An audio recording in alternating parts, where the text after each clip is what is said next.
Hey guys, today I want to talk to you about the two-step process that I follow to get up-leveled opportunities.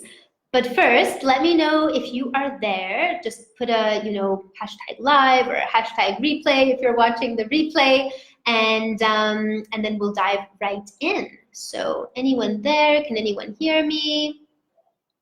Well, as I'm going through, let me know if you're there. Let me know if you have any questions. So when I talk about up-leveled opportunities, what does that mean? I mean any kind of an opportunity, any kind of a job, or some of you are trying to get clients or trying to go freelance, any kind of opportunity that is a step above where you are right now. So anything that you feel like is a step up, a step forward, getting to where you want to go, whether that's getting the kind of role that you want, getting the kind of salary that you want, maybe it's getting a promotion where you are right now and you're climbing that ladder.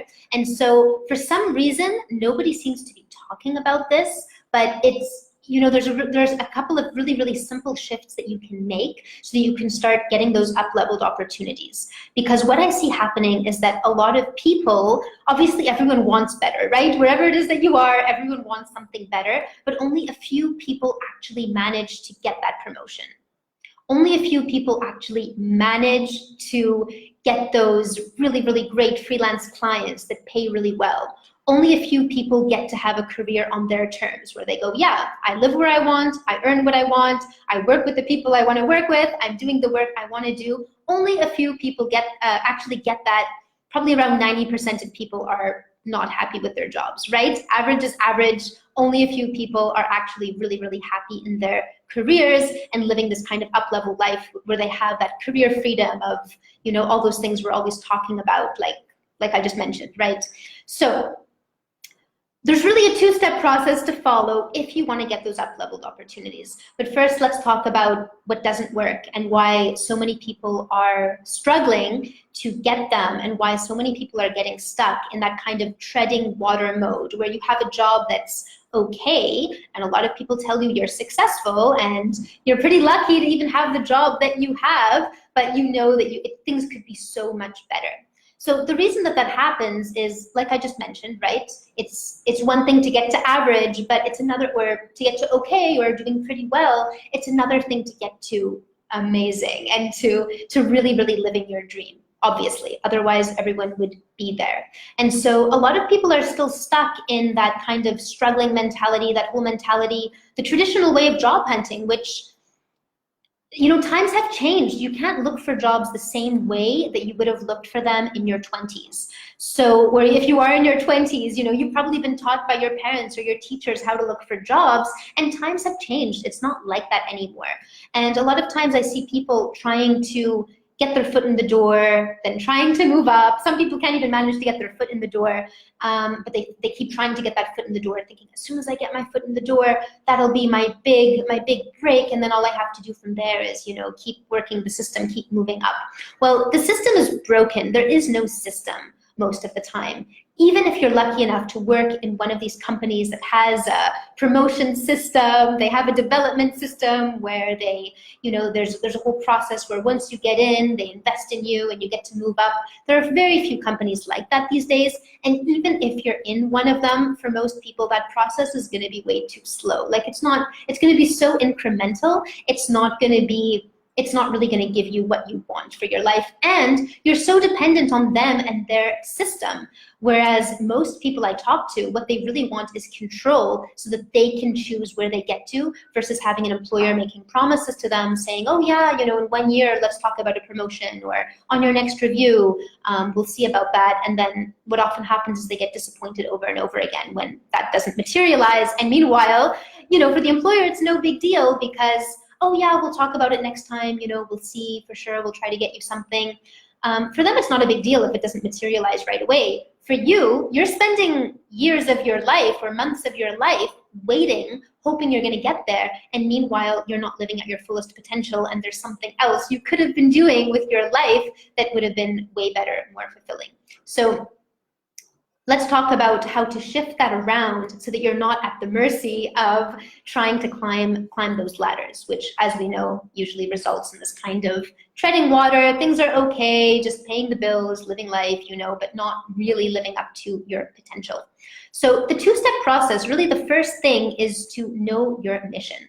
I see a lot of people trying to get further ahead, just thinking, oh, I'll just do my time, stick around, do good work, and eventually my work, all the great work I'm doing is going to get noticed, and I'll just get promoted eventually. I'll just move up eventually.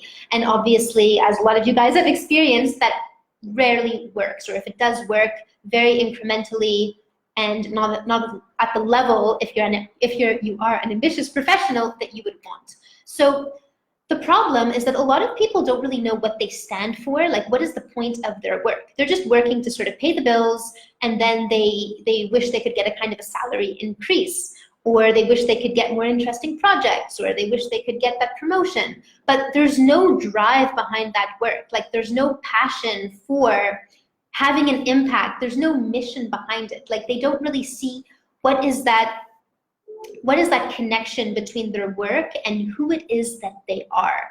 So work is still work, and their personal life is still their personal life, and there isn't that mission behind it.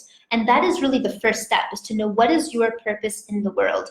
Until you know your purpose, you don't have that X factor. You don't have that extra drive that gets you noticed, and you're not as special as, everyone else is also competing. Everyone else also wants to move up, but you've got to be known as an industry leader, right? If you are known as an industry leader, then you are the go-to. You are the person who gets promoted, no questions asked, because everyone goes to you. Everyone wants to know your opinion, versus someone who's just, where you are right now, trying to get noticed. So the first step to become an industry leader is to know your mission. You're not someone who's just doing good work. You're not someone who's just, that person who does the IT guy, or, the what else? Any kind of specialization. You're not just, oh, I'm the communications person, right? No, you have this kind of mission behind that, and you become the go-to. And then the second thing, once you have your mission, before we get to number two, a good example of this was my client, Sarah, where she was working in a company, and she wasn't clear about her mission. She had tons of ideas. She's a really passionate person. She had lots of ideas about what her mission might be or her purpose might be, but too many ideas, too overwhelming, not sure what exactly it was. So once we worked together, and in a couple of weeks she got clear on what that actually was, guess what happened the next week? She got a promotion right away, because all of a sudden she knew her purpose. And then obviously the next step after that is you need other people to see you for that mission. So you need other people to recognize that that is your mission, and you're the go-to person for your skills and for your values. Because it's all well and good if you're like Sarah and you realize your mission is, I want to save the world from harmful plastics, right? Great mission, nice sounding, but still kind of, okay, well, what makes you so great to be the person we go to for that? How does that translate into getting a promotion? How does that mission translate into actually a result for your employer or for your clients, so that it's worthwhile employing you and giving you that promotion or paying you for that result? Well, that brings us to step number two, which is to get your skills recognized. So to be seen as a specialist in that field, to be branded the way you need to be, so that you just become the go-to. It's just, you're not fighting to get noticed, you're not sending applications. I can't stress this enough. I can't tell you how many people I talk to who go, yeah, being an industry leader, that sounds good, or having a mission, that sounds really good. Of course, I would like that, but I think for now, I'll just keep doing what other people do, which is to send applications, keep trying to get my foot in the door, and then, hopefully I'll get known, eventually as an industry leader.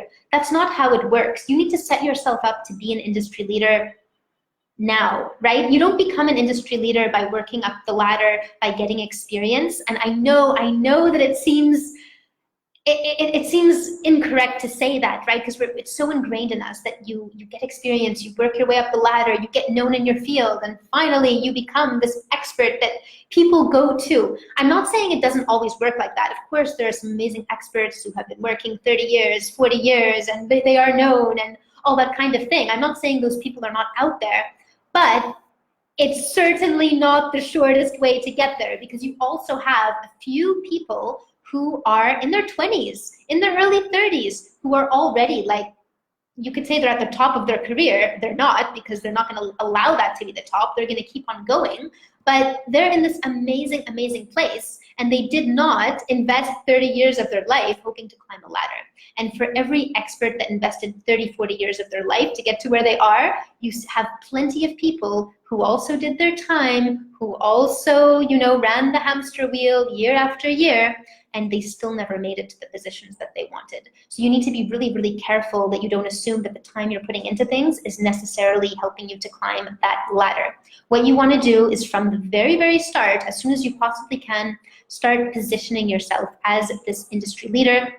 And the way to do that is to A, figure out your mission. If you still don't know your purpose, the way to find your purpose is not to go in the job boards and try to see, you know, this job looks interesting, or I think that could be my purpose. It's not to look at, you know, your friend who seems really passionate about saving the world from plastic or this kind of thing. You need to go through the process, the internal process, to really, really find out what is that internal mission that you have.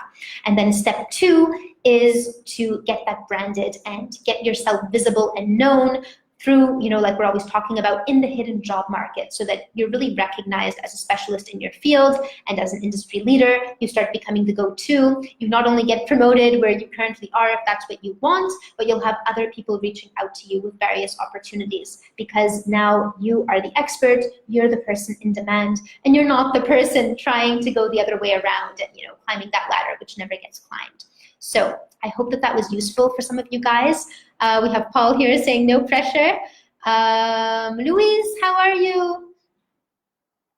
Yeah, Luis knows I broke my arm lately. That's why he's asking how I'm doing. I am doing much better. Thanks for asking. But let me know, you guys, if you have any questions. Like, do you feel like you're trying to climb a ladder? What is your goal here? And what's been stopping you from getting what you want, getting that promotion, getting the high-level opportunity that you want? Let me know below, and I will come back and check out what you have to say. And yeah, lovely speaking to all of you. Hey, Liz. Hey, Pauline and Paul. All right, guys, nice to see you, and I will talk to you soon.